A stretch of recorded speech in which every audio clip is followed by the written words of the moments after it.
Save किया था ना? मैं सिर्फ इसलिए गया था क्योंकि उसने मुझे कॉल किया, that's it. But listen तो. Save it for someone else. जिंदगी में सेव करना जरूरी है, मगर जब बात पैसों की हो, सिर्फ सेविंग से काम नहीं चलेगा। इक्विटी म्यूचुअल फंड्स में इन्वेस्ट कीजिए और अपने सेविंग्स को आगे बढ़ने का मौका दीजिए। Mutual fund investments are subject to market risks. Read all scheme-related documents carefully. नमस्कार, द प्रिंट में आपका स्वागत है। मणिपुर हिंसा को लेकर सरकार के खिलाफ विपक्ष के लाए गए नो कॉन्फिडेंस मोशन से लेकर इंडिया की जीडीपी ग्रोथ तक पिछले हफ्ते की हेडलाइंस के पीछे की कहानी जानने के लिए एक बार फिर हम ये शो की शुरुआत करते हैं, जिसका नाम है हेडलाइंस के पीछे शेखर के साथ। मैं पूर्वा मंधानी और मेरे साथ है हमारे editor in chief Shekhar Gupta. स्वागत है आपका शेखर। धन्यवाद अपूर्वा। पार्लियामेंट सेशन ऑन है इस समय, तो हर तरह की खबर है, लेकिन खास करके पॉलिटिकल खबरें। और क्योंकि इस देश का जो भी, चाहे पार्लियामेंट में जितना भी शोर शराबा हो, एडजर्नमेंट्स हो, लेकिन इस देश के कानून वहाँ बनते हैं और देश के असली फैसले सारे पार्लियामेंट के थ्रू ही होते हैं। जी शेखर, चलिए शुरुआत सवालों की हम पार्लियामेंट से ही करते हैं। रोहन नवलकर जो कि हमारे मेंबर हैं, पूछ रहे हैं कि पंजाब और बंगाल राज्य कांग्रेस आप और टीएमसी के साथ गठबंधन का विरोध कर रही हैं। क्या दोनों पार्टियों के साथ ऐसा गठबंधन अगले साल मई तक चलेगा? वो ये भी पूछ रहे हैं कि ऐसा क्यों है कि विपक्ष को बहस में शामिल होने के लिए नो कॉन्फिडेंस मोशन बुलाने की ज़रूरत है? क्या हमारी सांसद वास्तव में इतनी टूटी हुई है? देखिए, पहली बात तो ये है कि ये अभी जो एक इंडिया बनाया है, अभी उसमें बहुत समस्याएं हैं, वो सब सॉल्व नहीं हुई हैं। जी। क्योंकि मैंने उस समय कटता क्लटर का एक एपिसोड भी किया था और उसके बाद इस शो में भी हेडलाइंस के पीछे में भी इसकी बात की है जी। कि कई राज्यों में दोनों पार्टीज के बीच का, कुछ दो पार्टियों के बीच में जो 26 पार्टियां इस गठबंधन में हैं, उनमें से कुछ पार्टियों का आपस में विरोधाभास है, कॉन्ट्रडिक्शन है। जैसे कि कांग्रेस की सबसे ज़्यादा के साथ है, कांग्रेस की मान लीजिए कि जैसे टीएमसी के साथ है बंगाल में, कांग्रेस की लेफ्ट के साथ है केरला में, कांग्रेस की आम आदमी पार्टी के साथ है पंजाब में और दिल्ली में। तो ऐसी और पार्टियों का भी है, लेफ्ट का और टीएमसी का है। लेफ्ट का टीएमसी का बंगाल में है, लेफ्ट का टीएमसी का फिर आएगा त्रिपुरा में भी। कांग्रेस का लेफ्ट के साथ त्रिपुरा में गड़बड़ नहीं है क्योंकि वहाँ लेफ्ट और कांग्रेस पार्टनर थे। तो इसके अंदर बहुत पेचीदगियां हैं जो अभी देखने की बात है कि समय के साथ साथ ये लोग उनको सॉर्ट आउट स्मूदन कर पाते हैं कि नहीं। लेकिन आपकी बात बहुत ठीक है कि इसमें बहुत समस्याएं हैं और बहुत इसमें जटिलताएं भी हैं।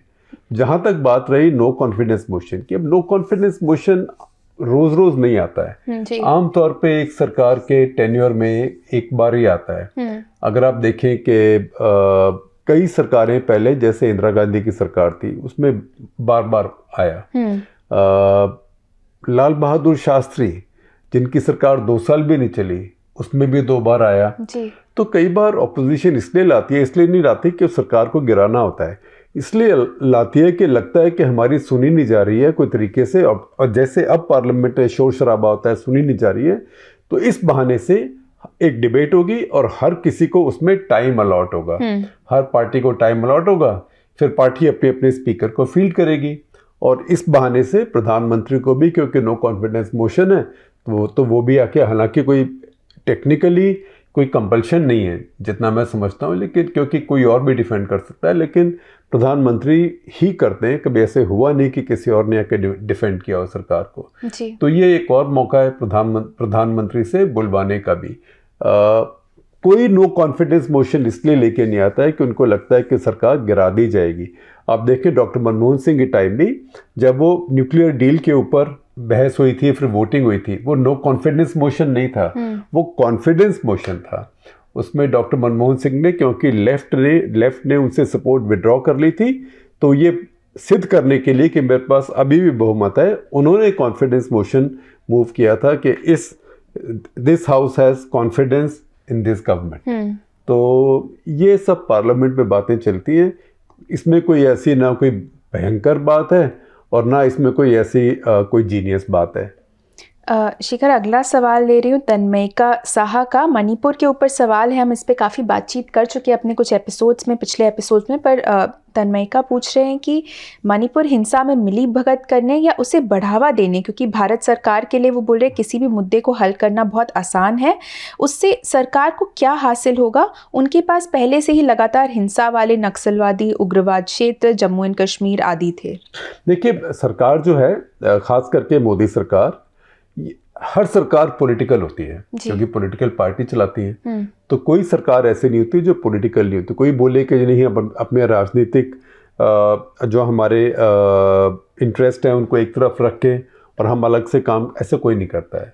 सब कोई अपना स्वार्थ, राजनीतिक स्वार्थ देखता है जी। उसके दायरे में गवर्नेंस होती है। तो उस स्टैंडर्ड से भी ये जो सरकार है ये बहुत ज़्यादा पॉलिटिकल है और ये पहली बार बीजेपी को नॉर्थ ईस्ट में सत्ता मिली है। और त्रिपुरा, अरुणाचल और मणिपुर, ये 3 राज्य हैं जहाँ पे बीजेपी को सत्ता मिली है।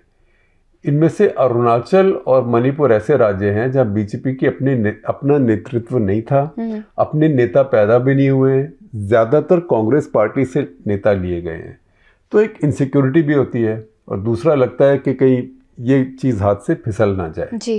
तो नहीं तो अब तक यहाँ पे राष्ट्रपति शासन लगा के एडवाइजर्स भेज के और असेंबली को सस्पेंडेड एनिमेशन में रख के फिर 6 महीने के बाद नई सरकार बन सकती थी। उससे जो ट्रस्ट जो है, जो वहाँ लोकल लेवल पे मेती कम्युनिटी में, कुकी कम्युनिटी में, ट्राइबल्स और मेतीज में जो एक विश्वास टूट गया है, उसमें कम से कम 6 महीना सबको सांस लेने का मौका मिलता है। लेकिन ये सरकार इसलिए नहीं कर रही है कि उसको राजनीति से लगता है कि इसमें कहीं खतरा ना हो जाए कि कल को ये राज्य हमारे हाथ से चला जाए।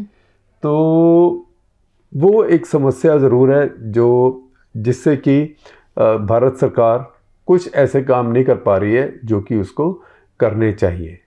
शिखर, एक सवाल इंडिया अलायंस पे लूंगी। मिस्टर राठौर पूछ रहे हैं कि बीआरएस ने इंडिया अलायंस क्यों नहीं ज्वाइन किया? देखिए, बीआरएस, हर किसी को क्या देखना है, ये रीजनल पार्टीज हैं। बीआरएस चाहे नाम उन्होंने तेलंगाना से टी का बी बनाते हैं, तेलंगाना से भारत बना दिया, लेकिन फिर भी वो एक राज्य की पार्टी है। अब उनको उस राज्य में सत्ता चाहिए। उनको ये भी नजर आता है कि पिछले 6-8 महीने में तेलंगाना में, जैसे मैं पढ़ भी रहा हूँ वहाँ की प्रेस में, नेशनल प्रेस में भी, हमारे जो जानने वाले हैं, डीके सिंह हमारे पॉलिटिकल एडिटर हैं, हमारा अच्छा पॉलिटिकल ब्यूरो है, उन सबसे जो मैं सुनता हूँ वो ये है कि कांग्रेस जो है वहाँ पे अब बढ़ी है तेलंगाना में। तो हमेशा तेलंगाना में कांग्रेस और टीआरएस जो बीआरएस है उनकी आपस में स्पर्धा थी। बीच में बीजेपी बढ़नी शुरू हो गई थी। जैसे पिछली बार पार्लियामेंट में बीजेपी की 4 सीटें वहाँ पे आई, हालांकि उनकी असेंबली में सिर्फ 1 सीट आई थी। उसके बाद आप देखें कि वहाँ जो म्यूनिसिपल कॉरपोरेशन के चुनाव हुए तेलंगाना में, वहाँ बीजेपी ने बहुत अच्छा किया। बल्कि हैदराबाद में तो करीब 40% सीटें बीजेपी की आ गई, थोड़ी आगे थी बीआरएस की और टीआरएस उस समय बीजेपी से।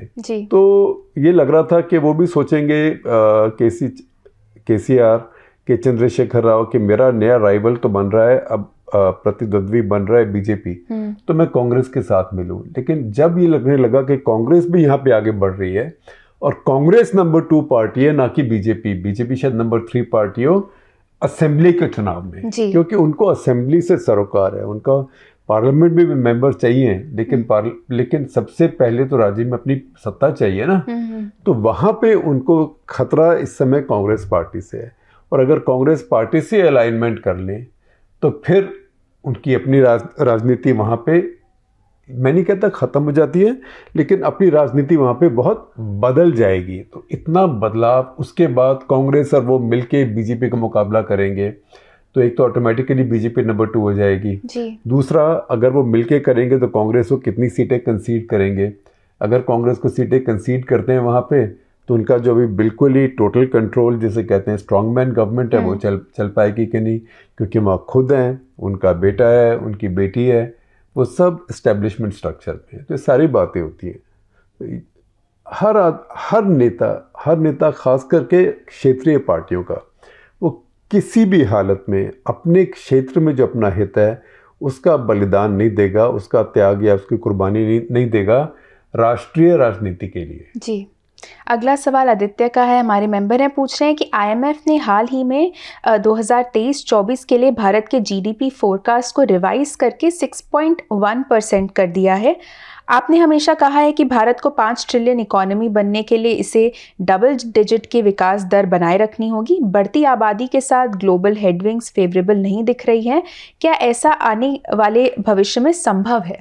देखिए, 2-3 बातें हैं। एक तो हो सकता है कि मैंने बात कोई क्लैरिटी के साथ नहीं कही हो और आपको कन्फ्यूजन हो गया हो, लेकिन मैंने ये नहीं कहा कि भारत को डबल डिजिट ग्रोथ चाहिए 5 ट्रिलियन इकोनॉमी बनने के लिए। 5 ट्रिलियन वो था, अगर हाँ हो सकता है मैंने कहा हो, अगर 5 ट्रिलियन इकोनॉमी भारत बनता 2023-24 तक, जो कि मोदी जी ने उस समय कहा था, तो तब मैंने कहा था कि ये होने वाला नहीं है, और ये तभी हो सकता है अगर डबल डिजिट ग्रोथ हो। वो एक कहने की बात है, डबल डिजिट ग्रोथ आज के ज़माने में बहुत मुश्किल है। उसका ये भी सच्चाई है कि भारत की इकोनॉमी पहले काफ़ी बड़ी हो गई है। देखिए, ये समझने के लिए कि किस चीज़ का साइज कितना बढ़ता है जी, आपको ये सोचना पड़ता है कि इसका बेस क्या होगा। अब मान लीजिए कि आपका बेस है, जो एब्सोल्यूट कहते हैं हम, एक तरफ एब्सोल्यूट होता है, एक तरफ परसेंटेज होती है जो प्रतिशत होता है। अब मान लीजिए ये मेरा फ़ोन है, ये आपका बेस है।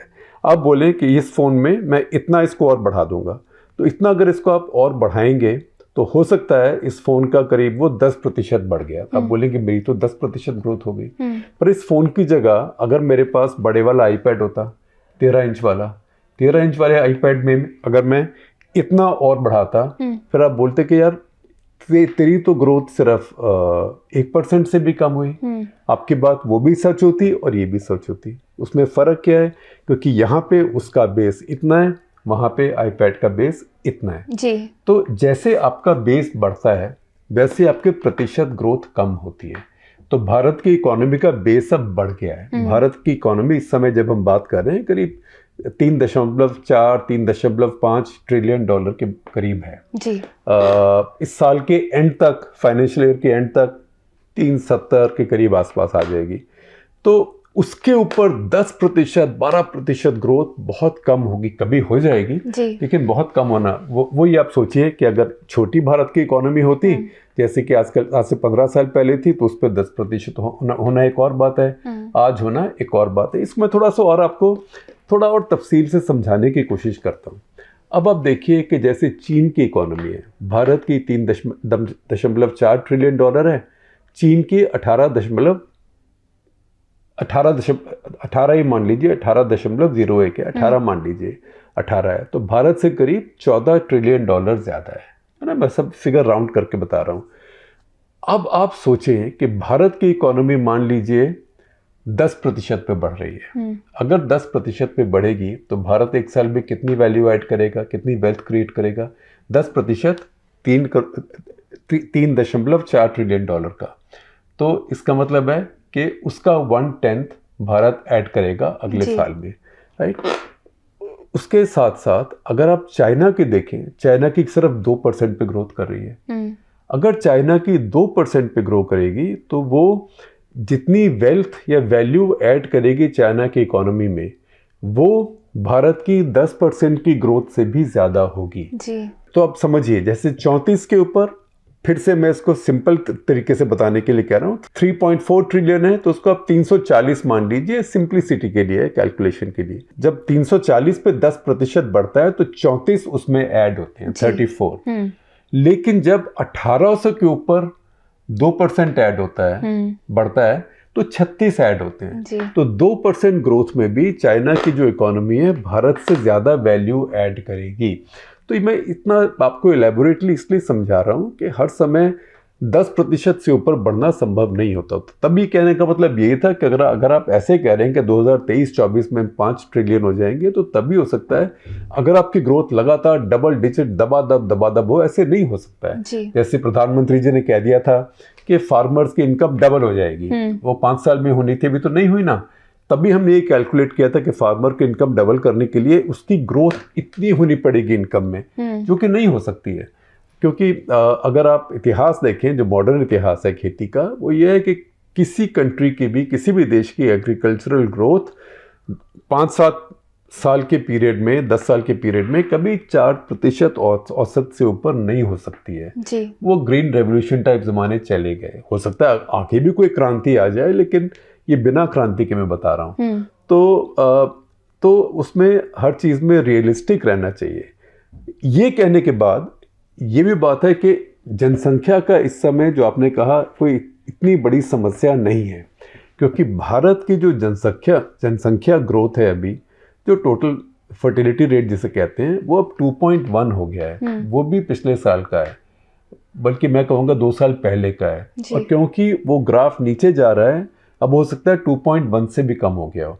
तो 2.1 जो है वो टोटल एक तरह से रिप्लेसमेंट वैल्यू पे आ ही गया है भारत, कि जितने लोग मर रहे हैं उतने लोग ही आ रहे हैं। तो भारत की जनसंख्या वैसे बढ़ नहीं रही है, बल्कि 8-10 साल में भारत को समस्या होने वाली है, जो कि और डेवलप्ड देशों में है कि जनसंख्या चाहिए, नौजवान लोग कम होते जा रहे हैं। चीन को वो बड़ी समस्या है, बड़े बड़े इंसेंटिव दे रहा है चीन के, बच्चे पैदा करो, बच्चे पैदा करो। कोई कहने से तो बच्चे पैदा करता नहीं है। अब सरकार की ताकत इस्तेमाल करके लोगों के बच्चे पैदा करना बंद करा सकते हो कि आप 1 से ऊपर नहीं करेंगे, नहीं तो मैं जेल भेज दूंगा। लेकिन आप ये थोड़ा कह सकते हो कि बच्चा पैदा करो, नहीं तो मैं जेल भेज दूंगा। आप बोलेंगे नहीं होता, मैं क्या करूं। तो ये भारत की समस्या इस समय आबादी की नहीं है। और जहां तक 5 ट्रिलियन 4 ट्रिलियन होने की बात है, अगर आप IMF का डेटा देखें तो 2027 में, जो कि अभी 4 साल के अंदर है, 2027 में भारत की इकोनॉमी 5 ट्रिलियन को क्रॉस कर ही जाएगी। और 2028 में भारत की इकोनॉमी दुनिया की तीसरी सबसे बड़ी इकोनॉमी हो ही जाएगी। वो फंक्शन इतना बड़ा ग्रोथ का नहीं है। अगर भारत 4-4.5% पे भी ग्रो करेगा अभी, तब भी 3rd लार्जेस्ट इकोनॉमी हो जाएगा 2028 में। वो भारत का साइज है, क्योंकि साइज में हमारी पॉपुलेशन इतनी बड़ी है और सबकी जो इनकम होती है सबको मिला के GDP बनती है। इसलिए अभी जो आंकड़ा हमें देखना शुरू करना चाहिए वो ये है कि हमारी औसत आमदनी क्या है, पर कैपिटा इनकम क्या है। और पर कैपिटा इनकम अगर आज हम देखेंगे तो हमारे उपमहाद्वीप में, सब कॉन्टिनेंट में कई देश हैं जो हमसे आगे हैं। जैसे कि सबसे आगे, अब आपको ताजुब होगा क्योंकि उस देश को भी हमसे एड भी मिलती है, वो मालदीव्स है, जिसकी पर कैपिटा इनकम भारत से करीब 5-5.5 गुना ज़्यादा है। हालांकि छोटी सी आबादी है उनकी, लेकिन ज़्यादा है। श्रीलंका है, अभी डबल तो नहीं है, लेकिन करीब 1.5 गुनी से ज़्यादा है भारत से। तो ये भी कुछ सच्चाइयाँ हैं। अब हमारी पाकिस्तान से ज़्यादा है, लेकिन एक सच्चाई ये भी है कि पिछले 3 सालों में बांग्लादेश की औसत आमदनी पर कैपिटा इनकम हमारे से ज़्यादा हो गई है और एक अच्छा गैप बन गया है वहाँ पे। तो और अभी लगता नहीं कि हमारा ग्रोथ डिफरेंशियल इतना है कि जल्दी में हम वो गैप को अभी कवर कर पाएँ। तो ये सब सच्चाइयाँ हैं। तो हर चीज़ में एब्सोल्यूट देखना पड़ता है कि एब्सोल्यूट इतना है या आईपैड के साइज़ का है ना, वो सिंप्लिसिटी के लिए है।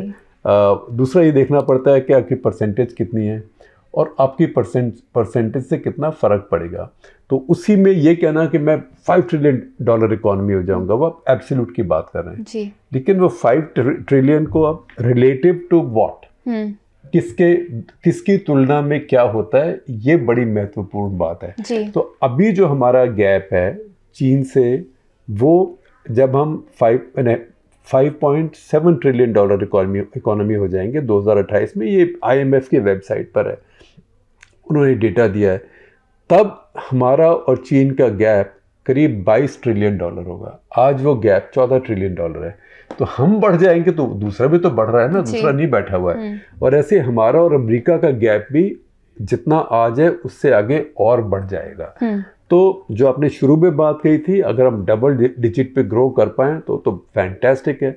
चीन भी तो 10 साल डबल डिजिट ग्रो किया, लेकिन आजकल के ज़माने में, आजकल की इकोनॉमी में, एक दुनिया में समय था जब ये रोनाल्ड रीगन, मार्गरेट थैचर, इन लोगों ने अपनी इकोनॉमीज खोली और कहा government has no business to be in business, और सब चीज़ को, जैसे ब्रिटेन में कई चीज़ों को डीनेशनलाइज कर दिया, प्राइवेटाइज कर दिया, तो उससे ग्लोबल इकोनॉमी में एक बहुत बड़ा बूम आया था। तो उस बूम का सबको फ़ायदा मिला। एक हाईवे खुला था उस टाइम, हाईवे के ऊपर सारी लेन खाली थी, तो उसमें कुछ समय के लिए हम भी भागे। हमारा क्या होता है, हम कुछ समय भाग लेते हैं, उसके बाद हम कहते हैं जरा बहुत ज़्यादा आगे आ गए, कुछ गड़बड़ तो नहीं हो जाएगी, फिर हम रुक जाते हैं। जी। चीनियों को ऐसा कोई कंफ्यूजन नहीं है। तो वो उस समय वो आगे भागते गए। करीब 1988-89 में हमारी और चीन की जो इकोनॉमी का साइज था, पर कैपिटा इनकम थी, करीब करीब बराबर थी। अच्छा। आज वो देखिए आपसे करीब 6 गुने 5.5 गुने हो गए हैं। क्योंकि वो लगातार उस समय में जब वो हाईवे खुला था, वो दबादब अपना, जिसको कि नवजोत सिंह सिद्धू कहते थे अपनी क्रिकेट कमेंट्री में, चक दे फटे दब दे किल्ली, सुबह जलंधर शाम नो दिल्ली, ऐसे बोलते थे ना। तो वो चीनी ऐसे चलते गए। हम बीच बीच में कभी हमारे यहाँ कोई कांग्रेस पार्टी ने ग्रोथ कर दी, इलेक्शन हार गया, फिर एक एंटनी कमेटी लगी, उसने कहा क्योंकि आपने इकोनॉमी को लिबरलाइज किया था इसलिए आप हार गए, फिर वो रुक गए, फिर नए वाले आए, उन्होंने आइडियोलॉजिकल कन्फ्यूजन्स हो गए, लेफ्ट का, राइट का। किसी ने कहा कि अरे न्यू लिबरलिज्म है, न्यू लिबरलिज्म बहुत ख़राब है। मैंने स्टिग्लिट्स की किताब पढ़ी है। अरे वो स्टिग्लिट्स और देशों की बात कर रहे हैं, मैंने पिकेटी की किताब पढ़ी है। अब यूरोप में सोशलिज्म, यूरोप का कैपिटलिज्म, वो सब हमसे अलग है, और उनका लेवल जहाँ वो पहुँचे वो सब हमसे अलग है। तो हम ऐसे कन्फ्यूजन्स में बहुत फंसते रहते हैं। अभी भी हमारी ग्रोथ वो नहीं है जो कि होनी चाहिए। अगला सवाल संचित सुमन का है, हमारे मेंबर हैं, बोल रहे हैं नमस्ते शेखर जी और अपूर्वा। नमस्ते आपको संचित जी। बोल रहे हैं स्नेहेश ने, हमारे जो सहकर्मी है स्नेहेश एलेक्स फिलिप, उन्होंने द प्रिंट पर रिपोर्ट की कि अज़रबैजान ने भारत द्वारा आर्मेनिया को आर्टिलरी और हाल ही में Pinaka multi barrel rocket launcher निर्यात करने का मुद्दा उठाया है। इससे वो 2 प्रश्न पूछ रहे हैं। बोल रहे 2 प्रश्न उठे इस पे। सरकार ने किसी दूसरे देश को भारी हथियार बेचने की घोषणा क्यों नहीं की, जबकि सरकार ने रक्षा उपकरणों के लोकल मैन्युफैक्चरिंग और निर्यात में विशेष रुचि दिखाई है। और दूसरा, अगर ये भविष्य में भी जारी रहा तो भारत का हैवी डिफेंस इक्विपमेंट का निर्यात इसे हमेशा किसी दूसरे देश के साथ दिक्कत में लाएगा। क्या ये यूएन जैसे अंतर्राष्ट्रीय मंचों पर भारत के दबदबे पर नकारात्मक प्रभाव डालेगा? सच्चाई असल में जो आपका एक डर है, अंदेशा है, सच्चाई उससे उल्टी है। इससे भारत का दबदबा कम नहीं होगा, भारत का दबदबा बढ़ेगा। आप देखिए कि इस समय दुनिया में हथियार कौन से देश निर्यात करते हैं। ये P5 के देश हैं। अमेरिका करता है, फ्रांस करता है, ब्रिटेन करता है, रूस करता है, चीन करता है। तो सारे P5 के जो सबसे दबदबे वाले देश हैं, ये सब हथियारों का निर्यात करते हैं। इसके अलावा भी यूरोप के और कई देश भी करते हैं। तो उसमें भारत अगर हथियारों का निर्यात करता है, भारत ये तो है नहीं कि बोली लगाएगा जिसकी मर्जी उठा के ले जाओ, कल को तालिबान भी ले जाएं, ऐसा तो होगा नहीं। क्योंकि हथियारों का निर्यात जो होता है वो एक पॉलिटिकल स्टेप भी होता है। जैसे कि अब इज़राइल भारत को हथियार बेचता है, तो भारत को इज़राइल हथियार बेचेगा, लेकिन जो देश भारत के एडवर्सरी है, खास करके पाकिस्तान, उसको नहीं बेचेगा। फ्रांस भारत को हथियार बेचता है, या भारत फ्रांस से हथियार बहुत खरीदता है जी। तो पहले फ्रांस पाकिस्तान को हथियार बेच रहा था। अभी भी पाकिस्तान की अगर पनडुब्बियाँ देखें, डैफ्ने वगैरह जो हैं, वो फ्रेंच हैं। पाकिस्तान के जो मैरीटाइम रिकॉनेसेंस एयरक्राफ्ट हैं, वो भी अटलांटिक, वो भी फ्रेंच हैं। तो उनके पास फ्रेंच काफ़ी इक्विपमेंट है पाकिस्तानियों के पास। उनके पास फ्रेंच काफ़ी इक्विपमेंट है, पाकिस्तानियों के पास एक्सोसेट मिसाइल्स भी उनके पास हैं, पुराने मिराज भी उनके पास हैं। हालांकि लिए वो 50 साल हो गए, हमारे पास भी 50-55 साल पुराने विमान चल रहे हैं, उनके पास भी है। तो लेकिन अब क्योंकि भारत बड़ा खरीदार बन गया है फ्रांस से, अब वो पाकिस्तान को नहीं बेचते हैं। तो इसलिए ये राजनीतिक फैसला है। तो हथियार बेचना या खरीदना, ये दोनों फैसले सिर्फ कमर्शियल नहीं होते, राजनीतिक होते हैं। दूसरी बात, क्या भारत ज़्यादा निर्यात कर सकता है? भारत कर सकता है, लेकिन भारत के पास क्या है बनाने का जो वो कर सकता है? उसमें भारत की एक लिमिटेशन ये है कि भारत काफ़ी हथियार ऐसे बनाता है जो लाइसेंस्ड प्रोडक्शन में है। जैसे कि भारत मान लीजिए टैंक बना रहा है, वो सब सोवियत या रशियन ओरिजिन के टैंक हैं, या सुखोई 30 विमान बना रहा है, फाइटर प्लेन, वो सब लाइसेंस्ड प्रोडक्शन है, वो हमारे नहीं है। तो भारत जो अपना बना रहा है उसका निर्यात कर सकता है। उसके अलावा जो भारत के पास सिस्टम्स हैं, उनका जो गोला बारूद बना रहा है, एम्युनिशन, उसका निर्यात कर सकता है। तो जैसे कि अब यूक्रेन में लड़ाई हो रही है, हर किसी को गोला बारूद चाहिए क्योंकि हर किसी के पास कम हो रहा है। पाकिस्तान उसका फ़ायदा उठा रहा है। पाकिस्तान यूक्रेन को काफ़ी गोला बारूद बेच रहा है, क्योंकि एक टैंक जो है, एक टैंक की सीरीज़ T-80 टैंक, वो पाकिस्तान के पास भी है, यूक्रेन के पास भी है। अब पाकिस्तान के पास क्यों है, वो सिंपल बात यह है कि पाकिस्तान ने करीब 300 टैंक यूक्रेन से खरीदे थे कुछ साल पहले, क्योंकि यूक्रेन को तब लगा फालतू टैंक हैं, सोवियत यूनियन टूट गया, हमारे को कोई खतरा नहीं है, हमारे पास क्यों इतने टैंकों की फौज रखी है, हम बेच देते हैं। उन्होंने भारत को भी ऑफर दिया था उसका, पर भारत ने नहीं खरीदे, हमें नहीं चाहिए थे, पाकिस्तान ने खरीद लिए। तो पाकिस्तान उन टैंकों के लिए गोला बारूद बनाता है, उन टैंकों के लिए मिसाइल भी बनाता है, जो एंटी टैंक मिसाइल होंगे मेरे ख्याल, तो रॉकेट्स हैं। तो ये चीज़ें पाकिस्तान उधर बेच रहा है यूक्रेन को। अच्छा। तो जब आपके पास कुछ सरप्लस होता है जिसमें लाइसेंस्ड रिस्ट्रिक्शन ना हो, जी, तब आप उसको बेच सकते हैं। तो भारत जैसे जैसे अपने हथियार और बनाने शुरू करेगा, जैसे भारत अब मान लीजिए कि तोपखाने के लिए कुछ डिज़ाइन कर रहा है, अभी ये तो आपने देखा पिनाका रॉकेट से आ रहे हैं, लेकिन एक प्राइवेट कंपनी है जो कल्याणी ग्रुप कहते हैं, वो भी कुछ तोपखाने की चीज़ें बना रही है, जो भारत की सेना भी नहीं खरीद रही है, पर उसका भी आर्मेनिया में निर्यात हो रहा है। अच्छा शेखर, अगला सवाल, इनका यूज़र नेम सेक्युलर है, बोल रहे हैं कि आपने सुल्ली डील्स के बारे में बात की थी, अगर आप खुद को नॉन पार्टिसन बोलते हैं तो क्या आप सेम स्पिरिट में, उसी स्पिरिट में उडुपी केस जो कर्नाटका में हुआ है उसके बारे में बात कर सकते हैं। वो ये भी बोल रहे हैं कि इस केस में एक तरह से मामले में कर्नाटका सरकार और कुछ मीडिया आउटलेट्स द्वारा इसे वाइट वॉश करने का भी प्रयास किया गया है, जबकि या फिर इसे प्रैंक मिस इन्फॉर्मेशन बुलाया गया, जबकि एफआईआर रजिस्टर हो चुका था। वो ये भी कह रहे हैं कि वो आक्रोश को एक तरह से केवल इमेजिन कर सकते हैं अगर इसमें जो विक्टिम्स हैं वो मुस्लिम होते। देखिए, आपकी कुछ हद तक बात ठीक है कि अगर विक्टिम्स मुस्लिम होते तो उसको ज़्यादा पोलिटिसाइज हो जाता, लेकिन ये भी है कि क्योंकि वो अल्पसंख्यक हैं तो अल्पसंख्यकों के बारे में चिंता भी ज़्यादा होती है। लेकिन पहली बात तो ये कि ऐसी चीज़ होनी नहीं चाहिए थी, तो चाहे हिंदू ने करी या मुसलमान ने करी, हिंदू के साथ हुई या मुसलमान के साथ हुई, ये गलत है, क्योंकि प्रिवेसी हर किसी का हक है और किसी के धर्म से उसका प्रिवेसी का हक जाता नहीं है। तो जो हुआ वो गलत हुआ। क्रिमिनल हुआ कि नहीं हुआ, उसकी क्रिमिनलिटी क्या है, ये तो पुलिस ने एफआईआर किया ही है।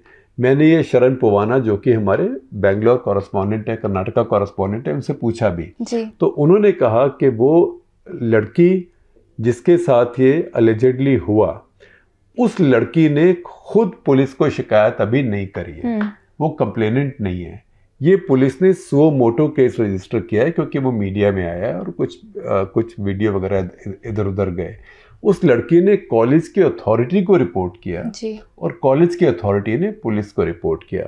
अब देखें कि इसमें अब एकदम दो केसेस को हम सोचें कि उनको एक दूसरे से तुलना करें, तो एक दूसरे से तुलना करना ज़रा कॉम्प्लिकेटेड हो जाता है, क्योंकि जो सली डील्स इसको कहते हैं वो तो मुसलमान वेल नोन ना हो, चलिए छोड़ दीजिए, लेकिन लड़कियों की एक तरह से बोली लगाई जा रही थी और वो पब्लिक में लगाई जा रही थी, और वो जो कर रहे थे वो भी लड़के कर रहे थे, कोई लड़कियां नहीं कर रही थी।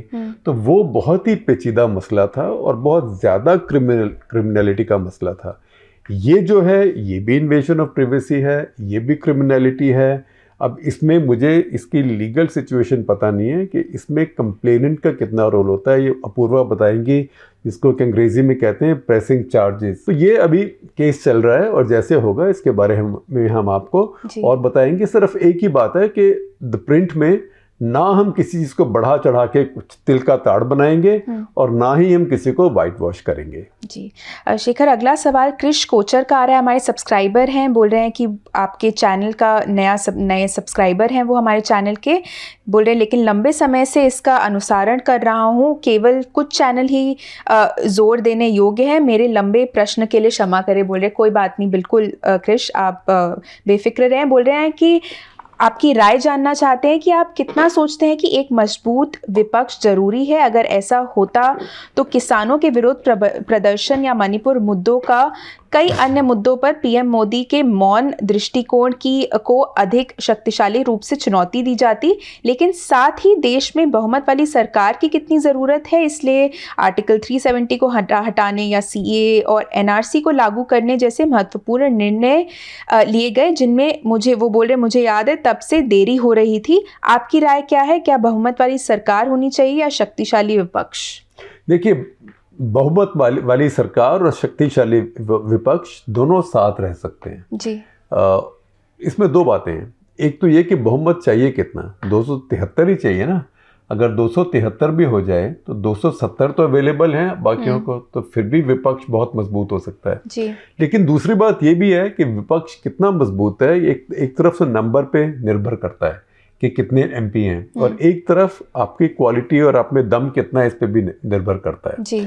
1984 के इलेक्शन में कांग्रेस की 415 सीटें आई। तब राजीव गांधी ने बड़ी जोर से कहा कि हमने विपक्ष के लिए 10+2+3 सिस्टम बना दिया है। तो 10 सीटें, 10 मतलब जनता पार्टी की 10 आई, बीजेपी की 2 आई, और मेरे ख्याल सोशलिस्ट की या 3, और या शायद एक लोकदल की, मुझे याद नहीं, बट 10, 2 और 12 ऐसे आई थी। तो 10+2+3। लेकिन जो 10+2+3 वाली ऑपोजिशन थी उसने भी राजीव गांधी के नाक में दम कर दिया जी। बोफर्स के ऊपर और बड़ी बातों के ऊपर, और देखिए कि उनके खिलाफ अविश्वास प्रस्ताव भी लेके आए और बड़ी जम के डिबेट भी हुई उसके अंदर।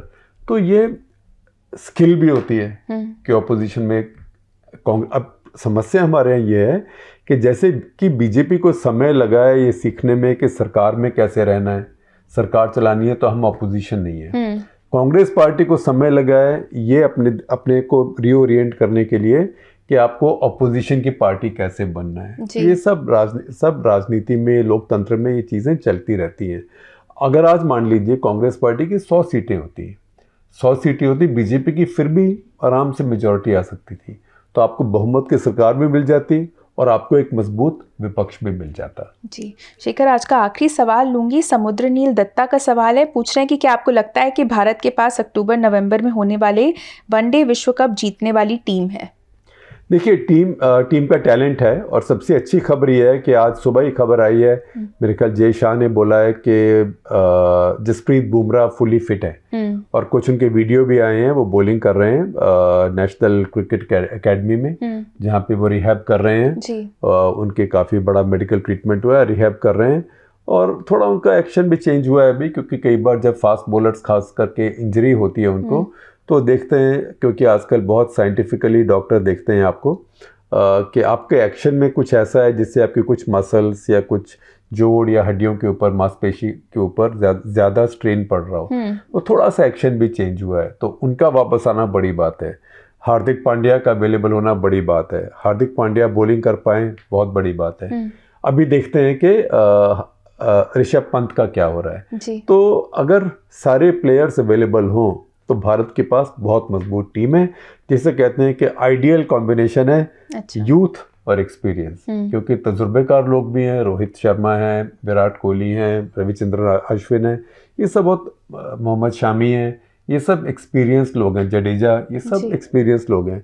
उसके साथ साथ अब बहुत नौजवान लोग, नए लोग भी आ रहे हैं, तो इन सबको मिला के मैं कहूँगा टीम बहुत अच्छी है। बाकी तो एक दिन तो खेलना होता है अच्छा, उस दिन दूसरी टीम भी खेलती है, तो कौन अच्छा खेल जाए, इसीलिए इतना मुश्किल होता है ऐसी चैंपियनशिप्स जीतना, और इसीलिए कोई टीम रोज़ रोज़ इनको नहीं जीतती है। जी चलिए, इसी बात पे हमारा आज का एपिसोड यहीं ख़त्म होता है। आशा करती हूँ आपको एपिसोड पसंद आया हो। आपसे एक और बार आपको याद दिलाना चाहूँगी कि हम इस शो के लिए जो सवाल होते हैं उसके लिए एक पोस्ट डालते हैं हमारे कम्युनिटी पेज पर, हमारे यूट्यूब चैनल के कम्युनिटी पेज पर।